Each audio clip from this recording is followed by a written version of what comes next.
All right, we are ready, baby. Hour number 2 of the program as we get you ready for a little UM and a little Southern Miss. And right now, Mike McCoy, my co-host, is in with us. Scott Watkins, who covers Southern Miss for the Sun Herald. Follow him on Twitter, by the way, at Scott Watkins TV. Scott, good morning, my brother. How are you doing? I'm doing well. Thank you guys for having me. It is our pleasure, man. All right, so tell us a little bit about this Southern Miss team, because when I'm looking at it, or when most of us are looking at it, we're thinking, is it just a Frank Gore Jr. show, or is there more to this team coming off the loss to Liberty? Talk to us a little bit about that. Yeah, well, when you're on offense, when Southern Miss is on offense, that's pretty much it. Especially right now with the quarterback issues that the team is facing, with the starter Ty Keys not playing this week, and the backups, according to Will Hall, the head coach, simply not being ready for Division I football. It's going to be a lot of Frank Gore Jr. It's going to be a whole lot of Frank Gore Jr. He is not the show on the team because the defense has been known since last year to be very, very good, and they are a very fun group to watch. They're very deep at the linebacker group. They have an extremely good secondary. The defense kind of steals the show, but Frank Gore Jr. is absolutely the biggest name on the team. Mike? Thanks. So thanks for joining us, Scott. So my biggest question would be actually, everybody knows about the progress, and I say progress because it was an early season struggle last year. Miami pass blocking and run blocking all across the board.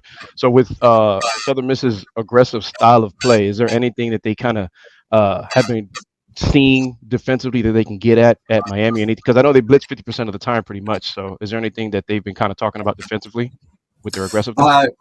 I mean, I don't know what the game plan is, but I don't think that they're going to stray from what they do, which is get after the quarterback, make him uncomfortable, and take away the pass game.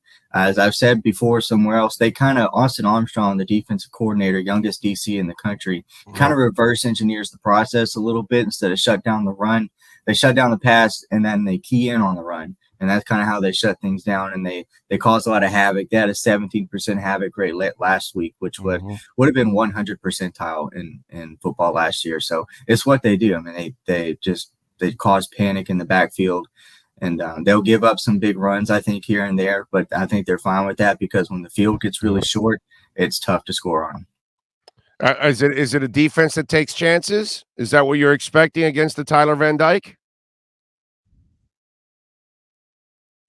I think he froze up. I think Scott froze there.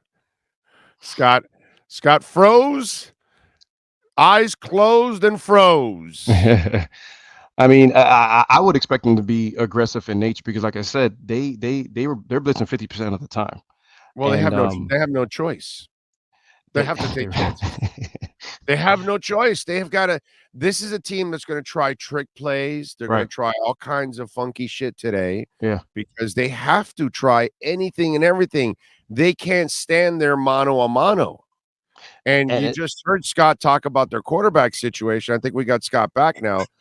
Scott, let's go back to the question. So are we expecting an aggressive bunch that is going to take some chances? Because I'm figuring you can't stand there mano a mano. So you're going to have to try all kinds of stuff to try to create some kind of an advantage for yourself. Yeah, I don't think that Miami is going to be treated any differently by Southern Miss. I think they're going to, get after it. They're going, as you said, they'll take risks. They'll take their chances. They did it against Liberty. They did it last year. Doesn't really matter. They got after Bryce Young in Alabama last year. I know the score was pretty rough, but they got aggressive against Alabama, and they'll do the same thing here. I think they feel like that's their strong suit. They probably feel like that's their advantage in this game, is to do what they do best. There's no reason to back down on that just because you're facing Miami. Is there any type of Scott? Is there any type of offense that we should see differently if they decide, not if they decide, but if they fall behind and they start falling behind early, let's say, I don't know, before the second half ends? Because I know typically, you start falling behind, you have to kind of change your game plan and maybe start throwing the ball more. And I know they have quarterback issues at the moment. However, is that something that they may try, even though they have quarterback issues, if they fall behind, throwing the ball more? We're going to find out. I mean, the quarterback that they're throwing out there, he has not played a single snap of Division I football. Played high school football just last year. He had his ups and downs in practice. He looks really good in practice. I'll tell you that. He's a very polished quarterback for just coming out of high school, but again, no experience whatsoever. And, having your first game on the road at a Power 5 team, that's being thrown into the fire a little bit. They don't want to fall behind early. I think You're going to see a lot of running. I think you're going to see a lot of super back, and you're going to see a lot of strong defense. You're going to see them fight to keep themselves in the game in the second half in order to open themselves up slowly with the pass game.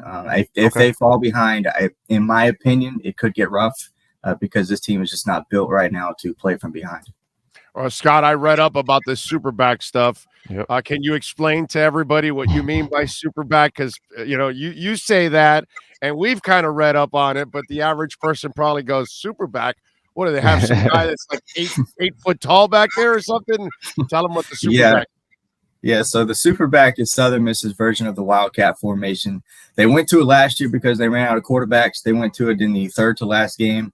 It was the very first time I've ever seen a depth chart that did not include a quarterback on it. They played Frank Gore Jr. at quarterback. They mixed in a few other athletes, and they almost beat an undefeated UTSA team. Then they won their last 2 games of the season using it.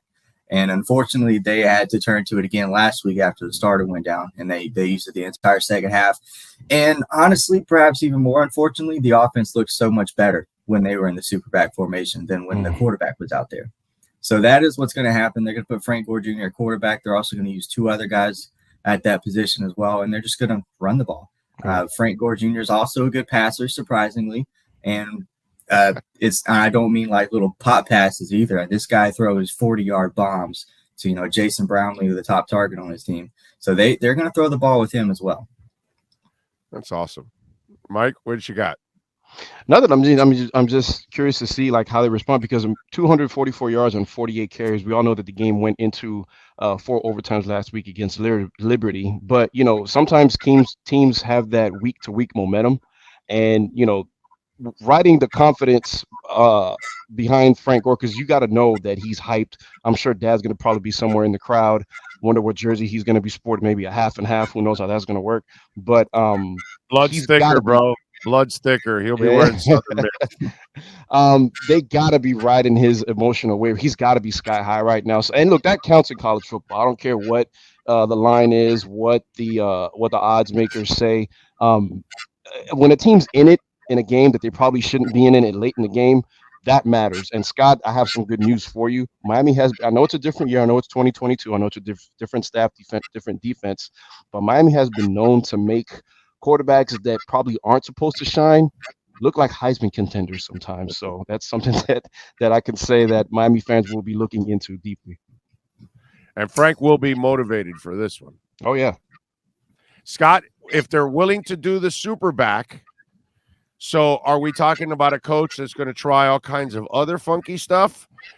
Even some, what's it called, fake punt or onside or all kinds of stuff? Are we looking at those kind of trickery plays because of the opponent that they're facing today?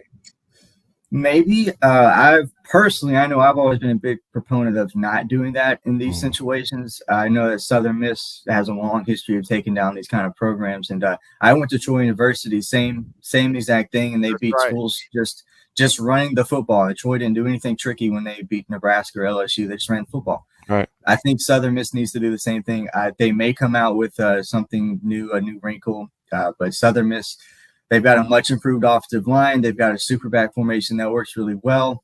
I don't think they're going to move away from that. Maybe if they get desperate towards the end, I'm not sure. But me personally, I hope they don't. I hope they do not try anything tricky. I'm with you. They shouldn't try anything tricky because that's how you really get yourself in trouble and you end up burying yourself, and you're better off sticking to the super back and the things that you do and on defense and do the things that you play to your strengths, because that gives you a chance. And when I was thinking about the super back stuff that you were talking about, Scott, is it also that they're better off that way because it kind of simplifies things for them? Because it doesn't seem like it's as complicated as it would be to running an entire offense. Yeah, no, it is definitely very simple. I mean, it's a few plays. There might be 10 total plays in that playbook as far as the super back goes. But also the reason it works so much better is because the starter is a redshirt freshman who didn't have spring before last year. He didn't have summer before last year. He took over after the starter got hurt in week 2, I think. Played for a game and a half, and then he got hurt. So he has almost no experience coming in, and didn't even get a full half into the season this year before getting hurt again. So it's more of they just don't have anything at quarterback, and they're in a really bad spot. They kind of whiffed in the transfer portal. I know they wanted a veteran quarterback in the room, couldn't land anybody, and so that's kind of the situation they're in. I mean, I don't think the simplified playbook may help, but also going with the quarterback is really tough right now because none of them have really any experience. Miami is, they've been in the ACC since 2004. They've had to deal with a Paul Johnson, obviously not there anymore. A Paul Johnson triple option, wishbone, whatever you want to call it, for years. And one thing that sticks out about that is, you get chunk plays at first 5 yards or maybe even 6 yards. Southern Miss's best defense may be their offense, keeping Miami's offense off the field, moving the ball, matriculating it down the field. Because the last thing I want to do is throwing out that defense is out there and in this weather. So that's like O was saying, stick to what they've been doing and stick to what can work, because that's going to be, I think, the best way to win the game for Southern Miss is to keep that Miami offense off the field and keep it a running clock or keep the clock going as much as you can, because I think it's just going to favor them with the type of offense that they run. And then Miami having to key in on their keys and everything like that. We're going to see how disciplined and how assignment ready Miami is for this offense, because that's one thing that it's going to make you do. It's going to make you have to be patient and play your lanes. I know that for sure. Yeah, that's kind of what killed Southern Miss last year, is the bad offense, being on the field for short periods of time, the turnovers, and then that really hurt the defense, because the defense statistically didn't look amazing, but the underlying numbers were fantastic. I mean, you could tell that when put in a good situation, they did well, and that was the case against Liberty. Whenever they had a long field behind them, they shut Liberty down. We wouldn't be having this weird Southern Miss conversation after the Liberty game if it wasn't for the fact that the offense fumbled the ball inside the 5-yard line twice and once at the goal line. I mean, Southern Miss probably should have won by 2 or 3 scores, really, because Liberty capitalized a couple times. It's just little mistakes that the offense has been making since last year that has really put this team behind. Today is a really good opportunity to clean those up and see what kind of football Southern Miss can play under Will Hall with an efficient offense that takes care of the football. All right, good stuff. Scott Watkins covers Southern Miss for the Sun Herald. You can follow him on Twitter at Scott Watkins TV. All right, we'll wrap it up with this here, Scott. Let's go over the line. Right now, Miami is favored by 26.5. What would you tell those folks that are making sports investments? I would tell them not to listen to me, but if I had to guess, I do think Southern Miss covers, because I do think highly of the Southern Miss defense, and I think that if they can just move the football at all, especially in the first half, they'll. I don't think they'll win, but I think it'll be respectable. My guess all week has been somewhere in the 31 to 14 range. Okay, over and under 51. What was that? 30 to 14? Is that that's under, right? Yeah. Yep. I think I'll go under. I think this game, if Southern Miss plays it the way they want, I think it'll be really slow. Scoring will be, every 8 or 9 minutes here. Yeah. Okay. There you go. Follow him on Twitter at Scott Watkins TV and catch his work there at the Sun Herald. Scott, thank you for taking some time, my brother. Really appreciate you. Absolutely. Thank you all for having me. You got it. There you go. Scott Watkins from the Sun Herald covering Southern Miss. All right, let's take a quick.